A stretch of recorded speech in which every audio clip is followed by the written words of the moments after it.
নমস্কার বন্ধুরা, রিঙ্কু রান্নাঘরে আজ আমি বানাবো পিঠে।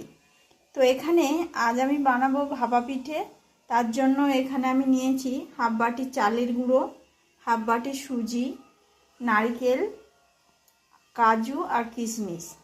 প্রথমে আমি আপনাদের বলি, পিঠে বানানোর জন্য ভাপা পিঠে আমি এখানে নারকেলটা শুকনো কড়ায় ভালো করে আমি ভেজে নেব।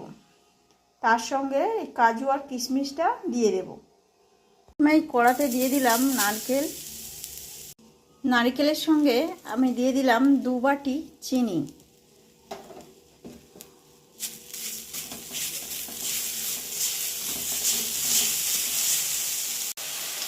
দিয়ে দিলাম কাজু আর কিশমিশ। ভাপা পিঠেতে পুর বানানো তো হয়ে গিয়েছে নারকেলের। এখানে আমি সুজি আর চালের গুঁড়িটা শুকনো খোলায় ভেজে নেব। এখানে আমি চালের গুঁড়িটা নিয়ে নিচ্ছি দেখুন, আর নিয়ে নেব সুজি,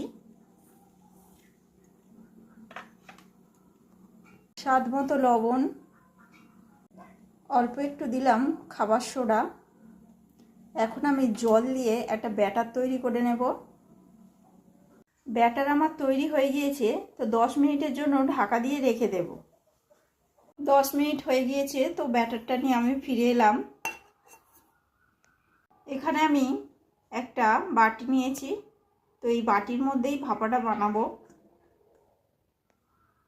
বাটিতে আমি একটু তেল ব্রাশ করে নিয়েছি আর দিয়ে দিয়েছি চালের গুঁড়ি আর সুজি। এখন আমি উপর থেকে দিয়ে দেব নারকেল।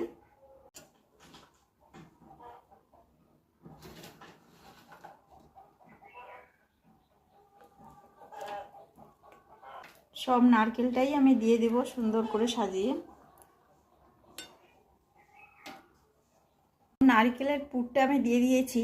এখন আমি এই যে ব্যাটারটা আছে এর ওপরে আবার আমি দিয়ে একটা লেয়ার তৈরি করে নেব। কড়াতে জল বসিয়ে দিয়েছি, জলটা কেমন ফুটছে দেখুন। এখন আমি এটা বসিয়ে দেব, দেওয়ার পর ঢাকা দিয়ে দেব। পিঠেটা হয়ে গিয়েছে, তো কিভাবে আমি জানতে পারবো দেখুন, ছুরিটা আমি ঢুকিয়ে দিয়েছি। তো এইভাবে আপনারা কোনো স্টিক বা কোনো কিছু নিয়ে দেখে নেবেন, যদি হয়ে যায় তো ছুরির মধ্যে দেখেছেন তো লেগে নেই, ঠিক এইভাবে দেখে নেবেন। তো আমার এখন ভাপা পিঠেটা হয়ে গিয়েছে, তো নামিয়ে নেব। এখানে আমি পিঠেটা উল্টে দিয়েছি, তো দেখুন ঠান্ডা করে নিতে হবে। ঠান্ডা হয়ে গিয়েছে, তো এখন আমি, কত সুন্দর দেখতে হয়েছে দেখুন। এখন আমি পিঠেটাকে কেটে নেব। পিঠেটা আমার কাটা হয়ে গিয়েছে, তো এখন আমি আপনাদের দেখাই ভাপা পিঠেটা কেমন হয়েছে। কত সুন্দর হয়েছে দেখুন। আপনারা একবার এইভাবে বাড়িতে একবার করে খাবেন ভাপা পিঠে। তো কেমন হয়েছে কমেন্টে জানাবেন। আর যে সকল বন্ধুরা আমার চ্যানেলে নতুন তারা একটা সাবস্ক্রাইব করবেন, আর লাইক শেয়ার তো করছেন।